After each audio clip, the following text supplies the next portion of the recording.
Hello everybody! How to introduce images in Google Sheets. Very easy. For example, I select the cell, insert image in the cell. That's it. Google Images. And here I can look for it. Paintbrush. Done. And I can select the one I want. Insert. This is one option. Another option is copy and paste, so I can look for the image here, enter, images. I will click on the one I want, for example this one, and I make copy, image, and then I paste it here.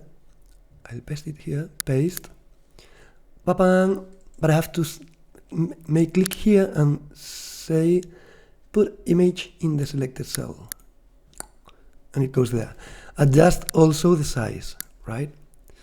The better is to always put the same size in all these rows. So 70, for example, resize rows, 70, exact.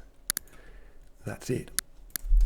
And copy and paste is an insert image. You can also find it here because you have just used it. So insert an image, and here you have many other options.